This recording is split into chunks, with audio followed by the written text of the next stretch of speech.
Bonjour et bienvenue dans cette nouvelle vidéo où nous allons explorer les cahiers des charges. Donc on retourne dans le dossier qu'on a téléchargé et donc ici on va commencer peut-être par le CCAP, les clauses administratives particulières.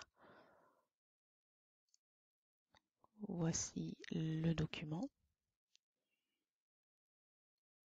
Donc on a toujours l'objet, le sommaire, donc là on a 13 pages. Alors ce que je conseille aussi, c'est déjà de mettre en surbrillance les éléments importants qui sont demandés, pour lesquels il serait peut-être judicieux de confirmer dans le mémoire technique s'il était libre, ou éventuellement les choses qu'on pourrait préciser dans le cadre de mémoire justificatif, comme c'est le cas ici. Donc ici, vous avez l'objet du contrat. Donc prestation de services et de gardiennage pour divers sites sur la ville. Donc on sait que c'est toujours sur la ville de Melun. Les sites pouvant faire l'objet des prestations décrites ci-dessous sont tous des sites désignés par le maître d'ouvrage au moment de la demande des prestations. Donc ce seront des sites, ça c'est ce qu'on avait exactement dans le règlement de consultation. Voilà. Donc les prestations pourront être de trois types, récurrentes, ponctuelles, et des prestations événementielles, marché de Noël, fête de la musique. Voilà. Donc on dit que c'est pas exhaustif. Donc on sait que c'est un accord cadre. Il fixe toutes les conditions d'exécution des prestations. Il est exécuté au fur et à mesure de l'émission des bons de commande. Donc là, on l'avait déjà dit, mais c'est un marché à bons de commande. Lieu d'exécution, la ville de Melun. Et on a de l'eau. Donc ça, on peut les souligner aussi parce que on va avoir peut-être à les réécrire dans les formulaires. Donc content avoir les intitulés tout de suite. Donc un seul opérateur, donc un accord cadre pour un opérateur économique. C'est-à-dire que vous pouvez très bien répondre aux deux et être sélectionné que pour un seul. Et ce sera quelqu'un d'autre qui aura le deuxième lot par exemple. Donc ici les articles de la commande publique, je vous ai mis en annexe dans la formation un lien vers ce code de la commande publique où vous allez pouvoir aller consulter et rechercher les articles souhaités si vous souhaitez approfondir la chose. Donc bon de commande. Conditions d'attribution des bons de commande. Donc ils seront notifiés par le pouvoir adjudicateur. Donc ça c'est la partie de l'acheteur. Il va donner le nom et la raison sociale du titulaire, la date, le numéro de marché, la nature des descriptions, le délai de livraison, les lieux de livraison, le montant et les délais laissés le cas échéant au titulaire pour formuler leurs observations. Donc ça nous, enfin, voilà, ce sont des informations, mais ça ne nous concerne pas concrètement, on n'aura rien à faire avec ça. La durée maximale d'exécution des bons de commande sera de 3 mois, donc là, attention, on pourra bien peut-être leur préciser qu'on s'engage à effectuer la commande dans les 3 mois. Donc seuls les bons de commande signés par le représentant du pouvoir adjudicateur pourront être honorés. Donc s'il n'est pas signé, il faudra demander à ce qu'il le soit. Voilà. Pour le lot 1, en raison du besoin de réactivité et dans les cas d'urgence, le pouvoir adjudicateur pourra passer la commande par mail. Cette commande sera régularisée dans un second temps par un bon de commande signé. Voilà. Donc voilà, il est probable qu'en cas d'urgence, bon, on peut se le noter.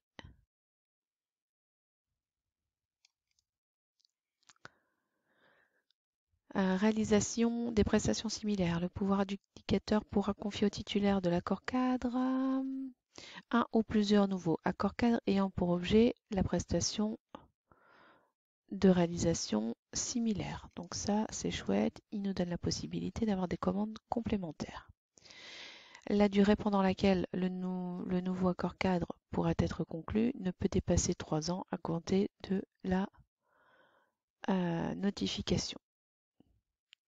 Pièces contractuelles. Par dérogation, les pièces contractuelles de l'accord cadre sont les suivantes.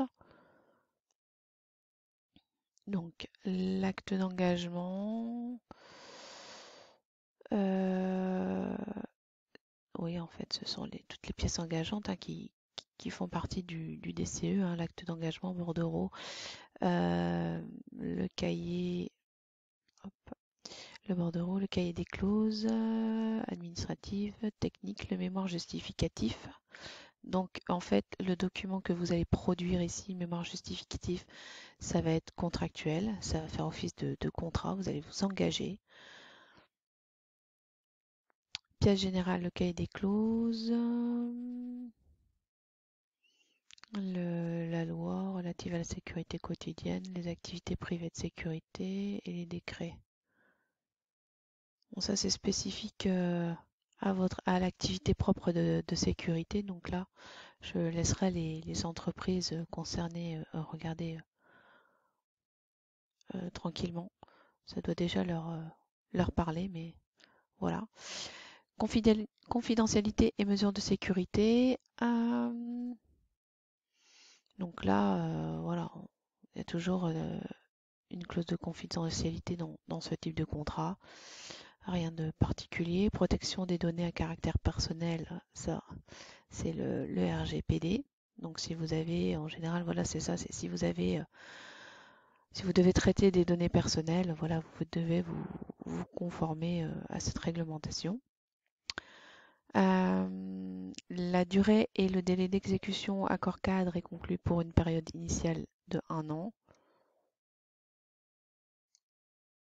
à compter de la date de notification de contrat. Ça, on le souligne aussi parce que ça peut être demandé dans les formulaires. Les délais d'exécution de livraison de prestations sont fixés à chaque bon de commande, conformément. OK. Reconduction. Donc, en fait, c'est un accord cadre d'1 an qui sera reconduit 2 fois. La durée de chaque période de reconduction est de 12 mois. Donc, la durée maximale du contrat, toute période confondue, est de 1 an et 24 mois. OK. Le pouvoir adjudicateur doit se prononcer par écrit au moins 3 mois avant la fin de la durée de la validité de l'accord cadre. Donc vous allez être fixé sur le sort, s'il y a reconduction ou pas. Et si jamais vous n'avez pas de réponse, c'est considéré comme refusé. Si vous n'avez pas de nouvelles, c'est que ce n'est pas reconduit.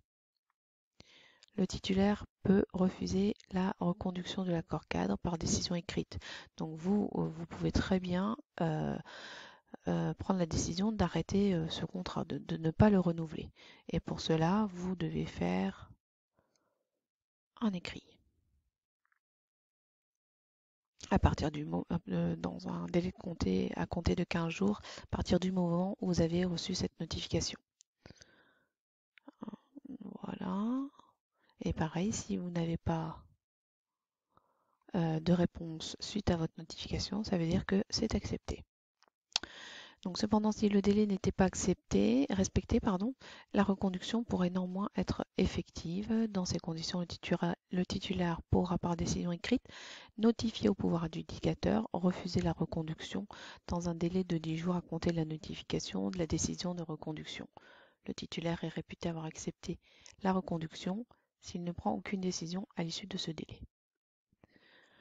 Reconduction anticipée dans le cas où le maximum annuel serait atteint. Donc ça, c'est vrai qu'il ne s'engageait pas sur un montant minimum, mais bien sur un montant maximum. Donc avant la fin de l'année d'exécution, le marché pourrait être reconduit expressément par anticipation après acceptation du titulaire. Il en résulterait que la nouvelle période contractuelle débuterait à compter de la date de l'acceptation pour une durée d'1 an de date à date. Voilà, c'est vrai qu'on avait dit oh là là, si ça dépasse le montant, les commandes vont s'arrêter. Mais alors ça, c'est chouette. Enfin, c'est chouette, non, c'est pas chouette. Les commandes s'arrêtent, mais les besoins, peut-être que voilà, la ville de Melun a encore des besoins et dans ces cas-là, elle va pas forcément refaire un appel d'offres juste pour quelques commandes voilà, qui va être, qui va manquer. Donc voilà, on vous dit que c'est possible que ce soit reconduit par anticipation. Dans le cas Dans ce cas d'espèce, la durée globale du marché s'en trouverait proportionnellement réduite sans que le prestataire puisse élever une quelconque réclamation ni prétendre à aucune indemnité. Ces modalités de reconduction anticipée valent pour chaque période. Voilà, donc effectivement, euh, cette période d'anticipation, bah, ce sera à défaut de la période totale. Donc vous n'aurez pas entre guillemets de chiffre d'affaires supplémentaire puisque la période va se raccourcir et les montants maximum resteront inchangés dans ce cas précis. Un prix caractéristique des prix pratiqués. Donc voilà, on avait vu dans le règlement consultation, je pense de mémoire, la validité des offres était de 120 jours. Et donc là, vous avez un petit peu plus de précision. Les prestations sont réglées par des prix unitaires selon les stipulations de l'acte d'engagement. Ça, on l'a pas encore vu, mais on le verra tout à l'heure. L'acte d'engagement, c'est en fait le contrat écrit où vous allez euh, y reporter les sommes de vos devis, de vos tarifs. Donc le prix unitaire comprend tout frais de transport, de nourriture, d'assurance, d'habillement et d'équipement. Donc ça, c'est bien de surligner parce que ça va être important de prendre en compte ces éléments-là pour établir votre offre de prix. Sachez que vous ne pourrez pas demander voilà, euh, des factures supplémentaires pour ce genre de choses. Il n'y aura pas de déduction possible non plus. C'est à inclure dans votre tarif.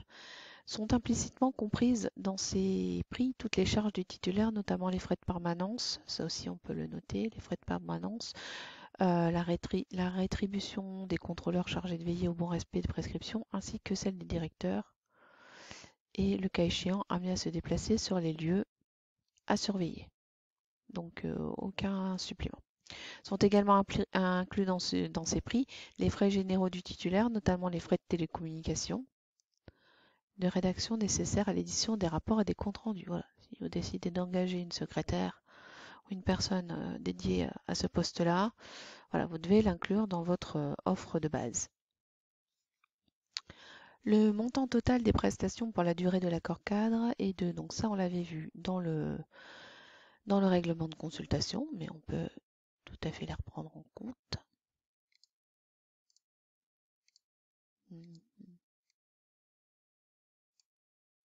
Voilà. Modalité de variation de prix. Les prix de l'accord cadre sont réputés établis sur les bases des conditions économiques du mois de avril 2021. Donc ça c'est le mois, on appelle ça oui également le mois zéro puisque c'est la date à laquelle sera remise notre offre. Les prix sont révisés annuellement par l'application au prix de l'accord cadre d'un coefficient CN donné par les formules suivantes. Je vous laisse le soin de faire le calcul, mais voilà, sachez que vous pouvez réviser vos prix selon cette formule.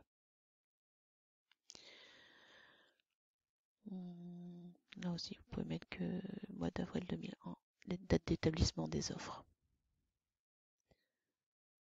La révision définitive des prix s'opère sur la base de la dernière valeur d'index publiée au moment de l'application de la formule. Aucune variation provisoire ne sera effectuée.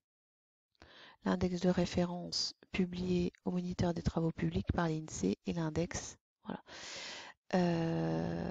Alors là, c'est spécifique à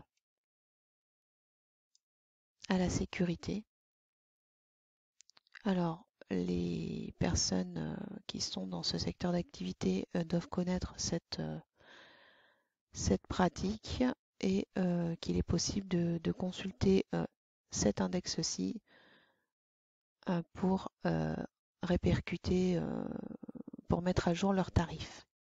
Voilà. Arrondi, lors de la mise en œuvre de la formule de révision des prix, les calculs intermédiaires seront effectués.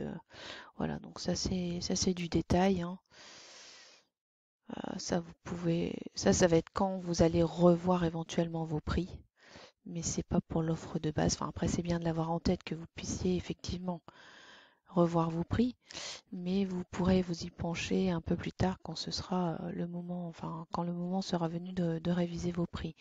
Garantie financière, aucune clause de garantie financière ne sera appliquée. Avance, conditions et versements, conditions de versement et de remboursement, pardon. Une avance est accordée pour chaque bon de commande d'un montant supérieur à 50 000 euros. Et dans la mesure où le délai d'exécution est supérieur à 2 mois. Sauf indication contraire dans l'acte d'engagement. Donc on ira voir peut-être ce que dit l'acte d'engagement. Enfin, de toute façon, on le constatera quand on va le remplir, puisque c'est un formulaire, c'est une pièce qu'on va joindre au dossier. Mais là, je pense que clairement, ils ne sont pas pour accorder une avance, puisque ici, il faut que ce soit supérieur à 50 000 euros et que c'est en l'occurrence le montant maximum du marché. Donc, je pense qu'il est très peu probable que vous ayez un seul et unique bon de commande. Voilà. Donc, bon, après, détaille le montant, mais je pense pas que ce soit bien utile du coup dans ce cas précis.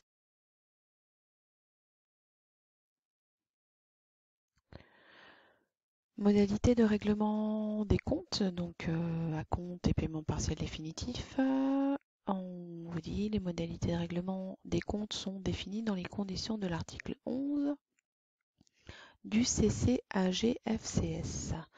Donc ça, c'est le cahier des clauses administratives générales des marchés publics de fourniture courante et de services. Donc c'est un petit peu le référence quoi. Je vais vous mettre la référence, pardon. Je vais vous mettre pareil en lien dans la formation, un lien vers le site où vous allez pouvoir consulter ce cahier des clauses administratives générales et où vous allez pouvoir également rechercher toutes les informations dont vous pourriez avoir besoin, donc que ce soit dans le cadre de cet exercice ou de vos prochaines réponses aux appels d'offres. Donc là en fait après c'est brièvement présenté, hein. On vous demande des présentations de demande de paiement. En gros, ça va être les factures, hein. Autrement dit, c'est les factures. Donc là, vous avez vraiment tout ce qui est attendu par l'acheteur, sachant que, après ça dépend des acheteurs, mais il y en a qui vont être très très pointilleux et qui vont pouvoir vous refuser temporairement, bien sûr, le paiement sous prétexte qu'il manque une information dans votre demande, dans votre facture, entre guillemets. Donc voilà, à bien prendre en compte lors de l'établissement des demandes de facture. Oui, alors à toute fin utile, vous pourrez trouver en suivant ces liens des tutoriels. Il faut savoir que pour le marché public, vous allez devoir déposer vos factures sur Chorus Pro, la plateforme du gouvernement. Donc ça, on pourra également revenir dans une prochaine vidéo. Dispositions applicables, donc ça c'est la suite, hein, en matière de facturation électronique, ça va être en lien avec la plateforme. Donc ça vous pouvez le lire, c'est à prendre en compte, mais il n'y aura rien de particulier à faire. C'est juste des éléments dont il faut avoir connaissance, surtout lorsqu'on débute. Délai global de paiement, donc les sommes dues seront payées dans un maximum de 30 jours à compter de la date de réception des demandes de paiement. Voilà. En cas de retard de paiement, le titulaire a droit au versement d'intérêts moratoires, ainsi qu'à une indemnité forfaitaire, etc. Un paiement des co-traitants. En cas de groupement conjoint, chaque membre du groupement perçoit directement les sommes en rapport à l'exécution de ses propres prestations. Donc ça, c'est en cas de groupement conjoint. Et en cas de groupement solidaire, le paiement est effectué à un compte unique ouvert au nom du mandataire, sauf éventuellement si c'est précisé autre chose dans l'acte d'engagement. Hop, voilà.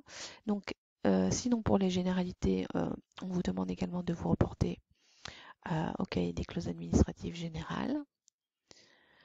Paiement des sous-traitants, donc c'est le même système, hein. Le sous-traitant adresse sa demande de paiement libellé au nom du pouvoir adjudicateur. Soupli recommandé. Donc ça, ce sera peut-être des informations à transmettre à votre sous-traitant. Hop là.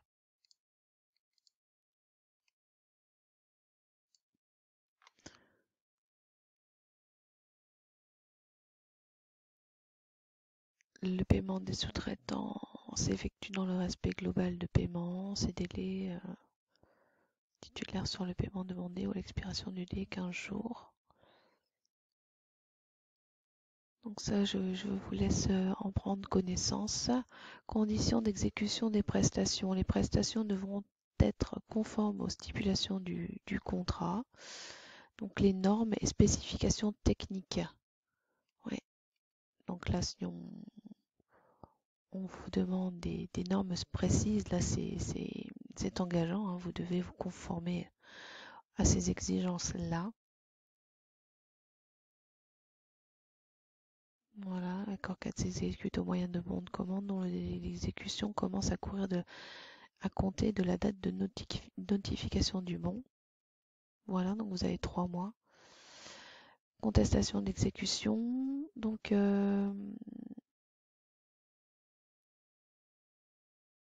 là vous savez qu'on pourra venir vérifier votre travail conformément aux articles du cahier des charges général, donc je vous laisserai consulter. À l'issue des opérations de vérification, le pouvoir adjudicateur prendra sa décision dans les conditions prévues. Donc là, pareil, je vous laisserai aller voir. Aucune garantie n'est prévue.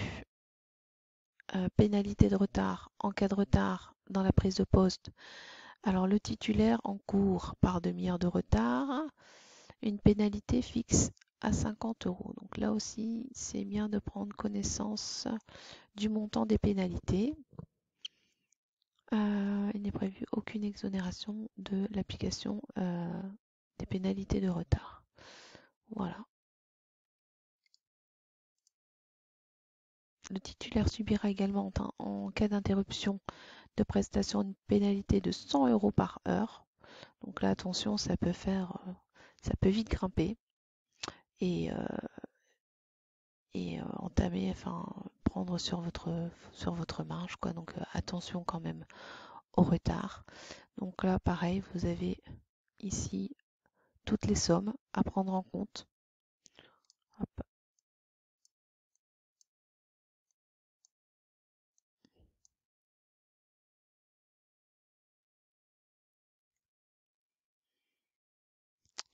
Assurance conformément aux dispositions.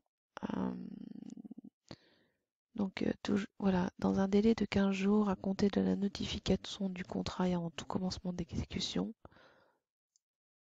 qu'il est titulaire d'un contrat, d'un titre d'assurance.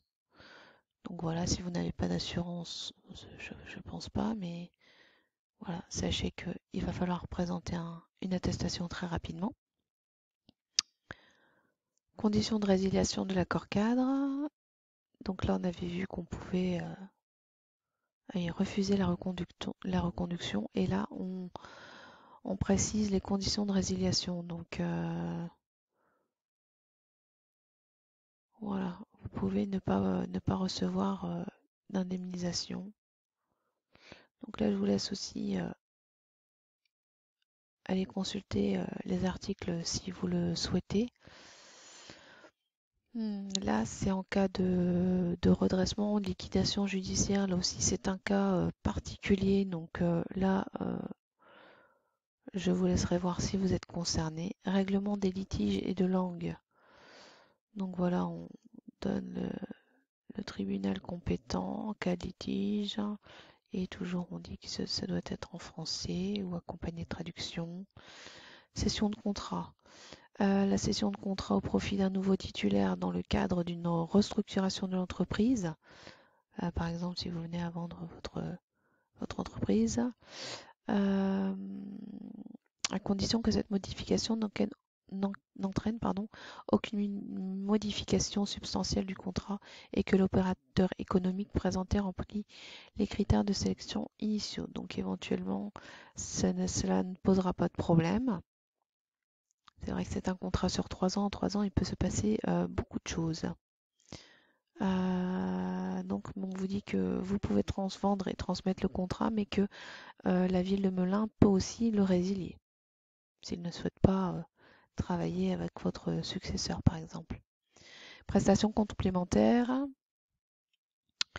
Donc, en cas de nécessité durant le délai d'exécution du marché, des prestations supplémentaires non comprises dans le bordereau des prix, mais dans le périmètre du marché, pourront être demandées. Au même titre, si la surveillance d'un site de façon récurrente devait être demandée, un devis serait alors demandé. Le titulaire devra fournir un devis. L'acceptation de ce devis fera l'objet d'une décision écrite de la ville de Melun et sera notifiée par courrier avec accusé de réception ou tout moyen euh, permettant de déterminer une date certaine au titulaire du marché. Après notification, ces nouveaux prix viendront automatiquement compléter le bordereau de prix. Voilà. Donc, si jamais ils avaient un besoin qui n'est pas référencé dans votre catalogue, ils peuvent vous consulter en vous demandant un devis et sur la base de ce devis, vous confier une prestation supplémentaire et également inclure du coup votre devis comme tarif et compléter votre catalogue de tarifs. Révision des prix, donc là on avait vu que vous pouviez réviser vos prix afin de s'assurer de l'équilibre financier du contrat et pour tenir compte de l'évolution des conditions économiques et techniques et s'assurer que la formule de variation demeure bien représentative des coûts réels. La structure de la formule de révision du prix ou le pourcentage pourra être soumis à réexamen à l'initiative de l'une ou l'autre des parties dans les cas suivants.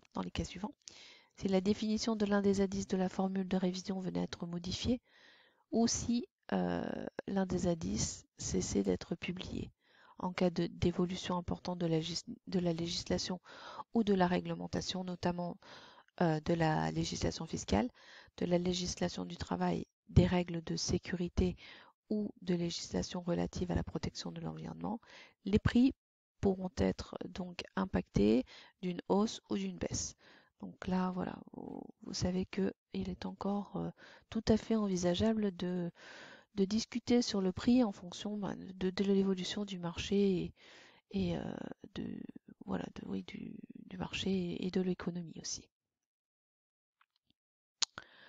Euh, les dérogations, ça c'est du juridique. Je vous laisserai si vous souhaitez aller plus loin. Voilà pour le cahier des charges des clauses administratives. Donc maintenant, on peut retourner dans le dossier de consultation. Je vois qu'il y avait une annexe justement à ce cahier des charges administratives particulières et qu'apparemment ça concerne le RGPD. Donc, là, on a ici 11 pages. Effectivement, mesures de protection des données personnelles conformément. Ok, donc là c'est un contrat, hein. Définition, responsable du traitement, c'est un contrat classique. J'imagine qu'il n'y a rien de particulier, que c'est juste une mise aux normes, voilà, au niveau de cette réglementation.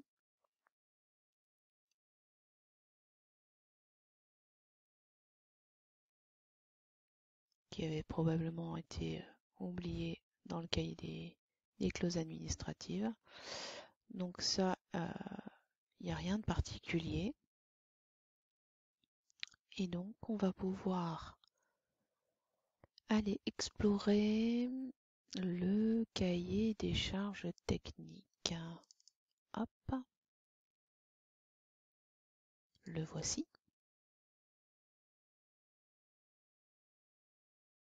Toujours le sommaire. Là, ici, on a 8 pages. Donc, on a l'objet du marché. Donc, c'est toujours la même chose. Hein. Donc, bâti, non bâti, des prestations récurrentes. On peut les ressouligner, mais voilà. Prestations événementielles. On a encore accord cadre à bon de commande dans la ville de Melun.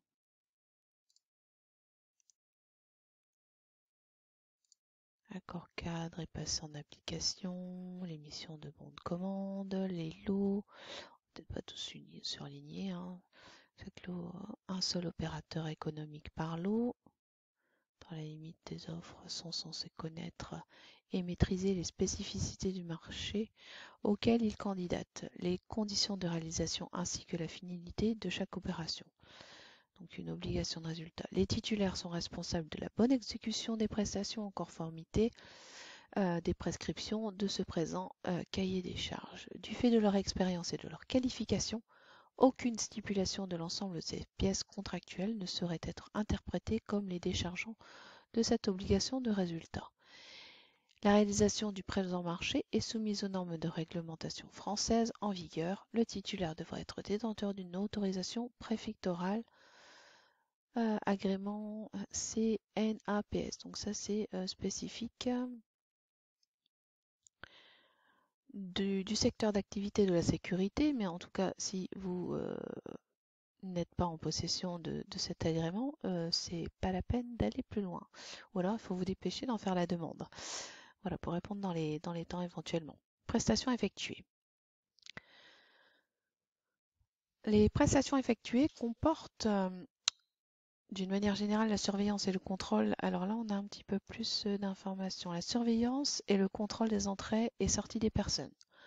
Le contrôle des sacs à l'entrée des bâtiments manifestations. Le contrôle par détecteur de métaux des individus et sacs à l'entrée des bâtiments ou manifestations. Vous allez devoir aussi pardon, répondre à des demandes de rondes de prévention par agent de prévention et de sécurité conforme confirmé SSIAP 1 ou gardiennage par agent cynophile. Voilà, donc ça c'est est-ce que votre entreprise est capable de répondre à ce type de prestation. Là, il faut vraiment le déterminer pour aller plus loin ou pas. La tenue des registres de main courante qui devront être remis à l'issue de chaque mission au responsable de site ou de formation.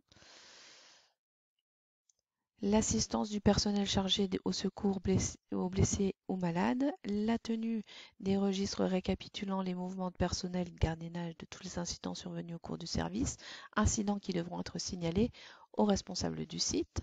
Bon, ça c'est classique dans la sécurité. L'exécution des rondes de jour ou de nuit par maître chien ayant pour but. Donc là, attention, il faudrait que l'entreprise dispose bien d'agents cynophiles. Voilà, d'éviter les intrusions. Donc là, on vous dit clairement ce qu'on attend de vous, hein, les vols ou agressions diverses, etc., etc. Et on vous dit également que cette liste n'est pas limitative. Voilà, donc ça, on l'a surligné pour deux raisons. Donc, est-ce que oui, l'entreprise est capable de répondre à ses besoins particuliers? Et aussi, je vais pouvoir peut-être l'utiliser ou voilà, refaire apparaître toutes ces prestations dans mon mémoire technique s'il était libre, par exemple, euh, pour que l'acheteur retrouve bien les compétences de l'entreprise par rapport à ce qu'il attend de nous. Voilà. Les agents devront être munis de tout équipement matériel, accessoire, à nature du site nécessaire à la bonne exécution. Donc là, euh, il serait judicieux de bien détailler votre matériel dans votre mémoire technique. Donc là, on lit en fait, on explore le mémoire technique hein, pour le mémoire technique, pardon, le cahier des charges techniques dans le but de savoir si toujours hein, si on est capable de se positionner. Et aussi, on prépare éventuellement et on prépare pardon notre réponse technique. Hein. Donc là, dans ce cadre-ci, il y a un- un document type de données avec des questions bien précises, mais lorsqu'il n'y a pas de cadre de données, euh, c'est comme ça que je travaille. Je vais chercher ici les éléments attendus pour pouvoir constituer ma réponse. Voilà, qui est le maximum de choses qui se retrouvent dans les deux documents pour, voilà, pour bien dire, faire comprendre à l'acheteur qu'on a bien lu le dossier, qu'on a bien compris ses attentes et qu'on est bien en mesure d'y répondre et que nous sommes le candidat idéal pour lui. Donc, les services habilités pour contrôler de jour comme de nuit la bonne exécution. Donc, vous pouvez avoir des contrôles. Le prestataire prendra toute mesure pour pouvoir effectuer la prestation des notifications de chaque bon de commande. À titre d'urgence, la collectivité pourra commander une prestation des prestations dans un délai de 24 heures. Donc attention, vous devez être très réactif, ça aussi c'est bien de le mentionner. Le titulaire retenu ne pourra se prévaloir d'une quelconque méconnaissance de ses possibilités et ne pourra invoquer des délais trop courts pour assurer sa mission. Hors urgence, la collectivité pourra commander une prestation ou des prestations jusqu'à 48 heures. Donc voilà, vous pouvez notifier par exemple que vous avez un service d'urgence, ça les rassurera énormément. Néanmoins, pour les prestations programmées hors lot 1, la ville de Melun s'engage dans la mesure du possible à commander la prestation au moins 2 semaines avant. Donc sinon, vous savez que vous avez logiquement 2 semaines. Si la manifestation devait être annulée pour quelque raison que ce soit, le prestataire pourrait réclamer ni rémunération ni dédommagement.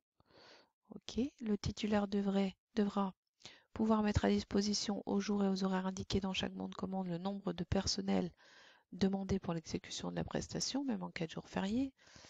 En cas de suggestion imprévue, la ville de Melun se réserve le droit de demander au titulaire une poursuite de la prestation de surveillance au-delà des horaires indiqués. Voilà, vous devez être quand même assez flexible. Euh, pour chaque intervention, l'équipe de surveillance devra être sur place une demi-heure avant l'ouverture du site ou du début de la manifestation. Donc attention, on a les pénalités de retard, si jamais ce n'était pas le cas. L'équipe de surveillance, donc là aussi lorsque vous allez décrire, décrire comment vous travaillez, hein, vous pouvez aussi bien préciser que tous vos agents arrivent de manière générale une demi-heure avant l'ouverture. L'équipe de surveillance devra être équipée d'un cahier de main courante où chaque événement intervenu lors de la surveillance devra être consigné. Donc ça aussi, c'est classique de la sécurité. Le titulaire devra justifier en permanence d'un personnel suffisant pour assurer la bonne exécution des prestations. En cas de défaillance d'un préposé retard ou absence, le titulaire s'engage à prendre toute mesure corrective pour assurer le fonctionnement normal de la prestation dans l'heure qui suit l'heure prévue de début de la prestation sans que cela ne l'exonère des pénalités.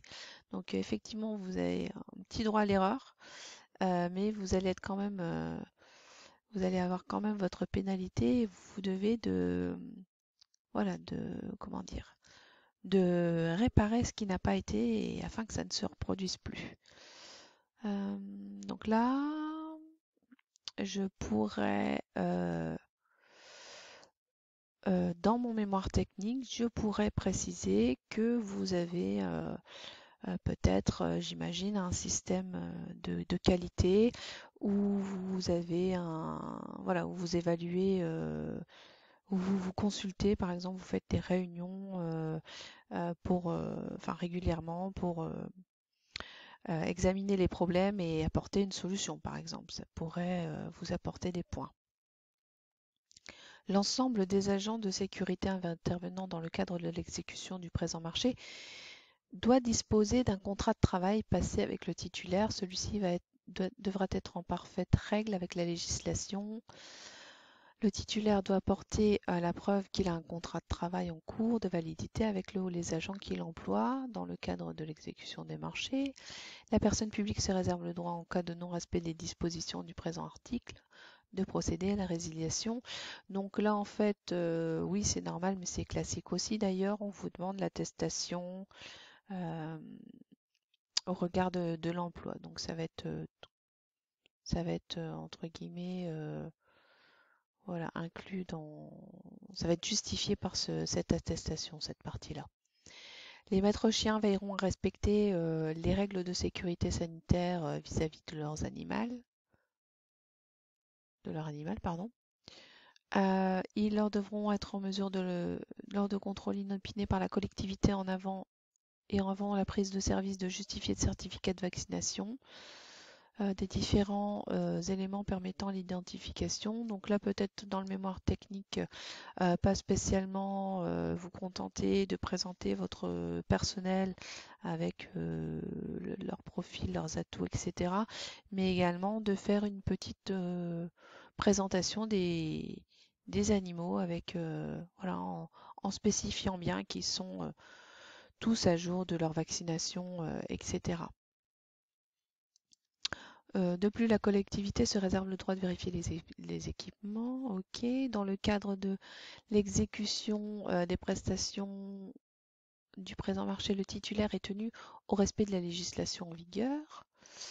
Oui, le titulaire est tenu de veiller à la présence sur le site de son personnel aux jours et aux horaires définis. C'est normal. Le titulaire est tenu de veiller au comportement général de son personnel. Une tenue propre, correcte et exigée. Le personnel devra faire preuve d'un comportement exempt de tout reproche vis-à-vis des tiers et d'un contact convivial. Donc là, moi, j'en profiterai, voilà, tenue propre, correcte, exigée, de peut-être si vous avez des tenues à l'effigie, enfin à l'effigie, avec vos, enfin si vous fournissez par exemple des tenues de travail avec le nom de l'entreprise, etc. Moi, je mettrai des photos de votre personnel en action. Ça va permettre également à l'acheteur de se projeter et de voir que votre personnel répond à ces critères de tenue correcte, par exemple. Le titulaire devra impérativement assurer de manière satisfaisante l'encadrement de son personnel. À cet effet, le responsable désigné pour l'encadrement de chaque équipe assurera la liaison entre la société et la ville et veillera à la bonne exécution des prestations sur le terrain. Donc le titulaire devra fournir le numéro de téléphone et responsable joignable, quelle que soit l'heure, et est compétent pour solutionner les éventuels problèmes liés à l'exécution. Donc là aussi, pareil, quand vous allez répondre à la question qui était posée dans le cadre de mémoire justificatif et de présenter votre personnel mis en place, vous allez présenter comment est formée l'équipe, comment elle va travailler, et vous allez pouvoir en profiter pour mettre les coordonnées du responsable. Remplacement du personnel. Pendant toute la durée du marché, la ville pourra demander au titulaire le remplacement du personnel qui n'aurait pas les capacités techniques ou le comportement exigé. Voilà, mon nom de poste, etc. Donc il se peut, voilà, si jamais un de vos agents ne correspondait pas aux attentes, il faudrait qu'il soit remplacé. Vous pouvez éventuellement le mettre dans le mémoire. La liste du personnel qui effectuera les prestations ainsi que les animaux qui seront affectés par le présent marché figurera dans le dossier remis au titulaire. Donc voilà, on vous le demande. Donc on l'avait bien anticipé, mais là, il vous le demande clairement. Voilà. En cas de changement de personnel, voilà, il va falloir que vous informez l'acheteur et lui transmettre la liste actualisée avec l'identification et puis justifier de ses diplômes ou de ses autorisations d'exercer. Tenue, comportement, qualification du personnel. Donc ça, c'est quand même, ça fait déjà plusieurs fois que ça revient. Donc voilà, petit conseil, c'est un point, on peut se rendre compte que c'est un point très important pour l'acheteur et donc vous allez pouvoir peut-être appuyer votre mémoire technique sur cet aspect-là. Les agents devront avoir un comportement irréprochable sur les sites, une tenue correcte. Voilà. Donc, comportement irréprochable, tenue correcte, ça fait plusieurs fois. Donc, respecter les horaires, ne pas abandonner leur poste, de jour comme de nuit, conformément à la législation, tout salarié d'une société privée de sécurité, il doit revêtir une tenue professionnelle qui ne doit pas comporter confusion avec tout uniforme. Voilà, police, gendarmerie. Donc voilà, il faudrait que ce soit identifiable et donc, comme je disais tout à l'heure, mettre une photo pourrait rassurer l'acheteur et voir si ça lui convient ou pas.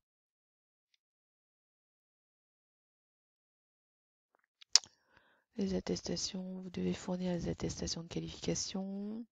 Donc là, vous pouvez les joindre directement au dossier, hein, vous avez gagné du temps. Il faudra quand même leur transmettre, mais ils seront déjà au dossier. Il sera aussi rassuré de voir que vous avez tous les éléments déjà de près. Le titulaire est garant pour l'ensemble de ses salariés. Donc dans la régularité des conditions d'emploi, on regarde la réglementation du travail en vigueur. Donc ça va être l'attestation qui demande dans le dossier, de leur bonne moralité, de leur comportement civil et courtois, ok, de leur bonne présentation physique correcte, de leur bonne connaissance des règlements en rapport avec leur métier. Donc là, si vous faites de la formation de votre personnel régulièrement, c'est bien de le préciser. Ça rassurera encore une fois l'acheteur. De leur qualification professionnelle. Donc ça, vous pouvez aussi, quand vous allez présenter votre personnel, peut-être leur mettre, ça se fait souvent ça, ce qu'on appelle des mini CV. C'est-à-dire que c'est pas un CV complet de tout le parcours de la personne en question, mais juste ses grandes expériences réussies euh, dans le secteur d'activité concerné. Euh, donc son ancienneté, ses diplômes, etc.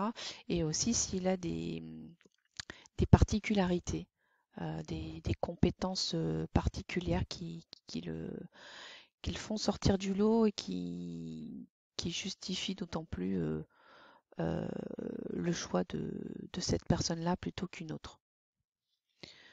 L'agent devra être en capacité psychologique à s'adapter à toute situation particulière, maîtrise de soi, etc. Les conducteurs de chiens et leurs chiens. Ces agents doivent répondre aux mêmes conditions. Voilà, donc ça aussi, on doit s'assurer qu'il contient un carnet de santé. Donc ça, vous pouvez peut-être les joindre directement au dossier. Euh, hop, lorsque vous présentez votre équipe et les animaux qui vont intervenir. Euh, une é- un équipement conforme aux règles en vigueur, collier d'intervention ou harnais. Ouais, n'hésitez pas ici donc du coup à lister et à imager pardon, illustrer même pardon, tous les éléments dont votre personnel a à disposition pour mener à bien les missions. Le chien devra être dans un état sanitaire satisfaisant, dans l'état de santé du chien de tranque. Ok. Donc là, pareil, si vous avez des petites photos sympas de votre équipe avec les animaux en action, ce sera rassurant. Les repas, y compris ceux des chiens, seront à la charge des intéressés. Les repas seront pris à tour de rôle. Ok, donc ça, vous savez aussi quand vous allez établir votre offre de prix qu'il faut tenir enfin voilà, qu'il n'y aura pas de déduction possible pour les repas. Et l'organisation, vous allez devoir prévoir un roulement. Mais ça, je pense que c'est comme d'habitude. Discrétion professionnelle, obligation de réserve. Donc en complément de l'article 3 du cahier des charges, les titulaires du présent marché ainsi que toute entité intervenant pour leur compte dans le cadre de l'exécution de ce présent marché sont soumis à une obligation de réserve. Ils sont également tenus à discrétion professionnelle ainsi qu'à leur strictement, il sera strictement interdit de divulguer à un tiers quel qu'il soit toute information dont il aurait pu prendre connaissance. Donc ça c'est partout pareil, hein. Le non-respect de ces dispositions pourra être synonyme de motif de résiliation du marché sans indemnité. Disposition spécifique au lot 1, gardiennage de la piscine. Donc là, on a surligné, c'est pas moi qui l'ai fait. Donc ça doit être très très important pour l'acheteur. Donc ne pas oublier de justifier, mentionner, préciser euh, ces informations-là dans votre mémoire. Chaque année, au cours de la période estivale, la piscine municipale ouvre un bassin extérieur. Ok, donc pour pouvoir assurer la bonne tenue de cette manifestation, entre 1 et 5 agents. Donc ça doit être repris dans le bordereau de prix, mais voilà. Vous savez que vous pouvez ponctuellement avoir la piscine.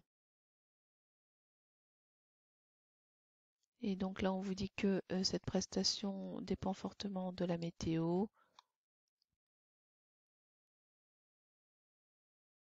D'informer que la commande des prestations ne pourra se faire au maximum que 48 heures avant. Bon, ça, du coup, ça rejoint ce qu'il disait tout à l'heure. C'est un peu comme une situation d'urgence. Bon, c'est pas vraiment une urgence, parce que c'est parce qu'il va plutôt faire beau que les gens vont profiter. Mais voilà, on attire votre attention sur cela. Donc là, c'est pareil, hein. Prise de service en fonction de la rapidité, d'évacuation de la piscine, etc. On peut vous demander aussi de compter les clients.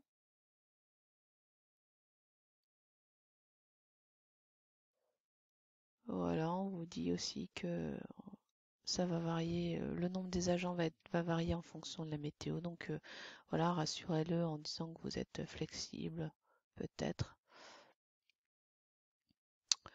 Dans l'optique de la préparation et de la planification de cet événement, une réunion sera organisée au maximum 2 semaines avant le début de l'ouverture du bassin extérieur, afin de préparer et coordonner les agents de sécurité titulaires avec des services de piscine. À cette occasion, les points de surveillance seront définis.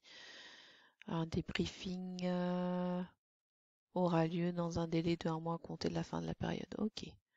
Donc là, vous avez une petite mission particulière où vous allez devoir assister à une réunion, etc. Donc ça, faut le prendre en compte. Et en dehors de cette période estivale, en cas de nécessité, les prestations pourraient être amenées à être sollicitées par les différents bassins. Ok. Les agents devront être munis de Talkie-Walkie de la prise jusqu'à la fin du service. Donc là, quand vous allez parler de votre matériel, peut-être bien vérifier que c'est précisé que chaque agent possède son propre Talkie-Walkie. Les agents évoluant autour des bassins devront être vêtus d'une tenue adaptée. T-shirt, casquette Bermuda, de façon adaptée. Ouais. Donc là, c'est peut-être moins courant pour la sécurité d'avoir des shorts, etc. Donc voilà, à prendre en compte. Donc là, on a fait le tour des documents. On avait vu rapidement les bordereaux de prix. On peut juste faire une dernière exploration sur l'acte d'engagement qui est quand même un document important qui vous engage et donc qui est nécessaire de prendre connaissance avant de se positionner. Et donc là,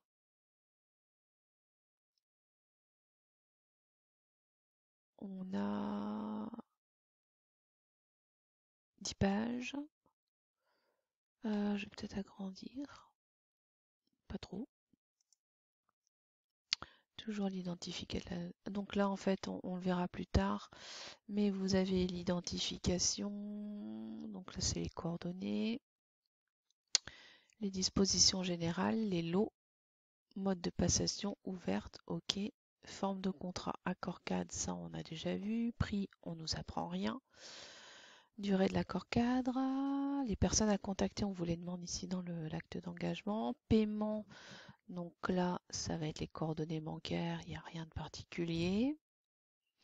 Les avances, la nomenclature et la signature. Offre, OK. Donc, il y a nantissement, cession de créances. S'il y a des co-traitants, la répartition. Donc là, il n'y a absolument rien de particulier sur l'acte d'engagement. Et donc, on a fait le tour des pièces du dossier qui vous donnent, enfin, vous avez pu avoir toutes les informations, que ce soit techniques ou administratives. Et donc là, vous allez devoir prendre la décision de savoir si au regard de tout ce que vous avez vu, vous êtes en mesure de vous positionner et si vous avez aussi vos chances de décrocher ce marché. Peut-être que vous connaissez bien la concurrence et que peut-être que l'un de vos concurrents aurait plus de facilité. Alors, il n'est pas dit qu'il se positionne, hein. Mais voilà, si vous hésitez entre plusieurs appels d'offres, voilà un peu le questionnement, la réflexion que vous devez mener. Je vais donc vous mettre en lien dans l'information, voilà, quelques questions qui vont vous aider à réfléchir si vous n'avez pas encore pris votre décision. Et on se retrouve dans la suite de la formation pour la prochaine vidéo. Merci.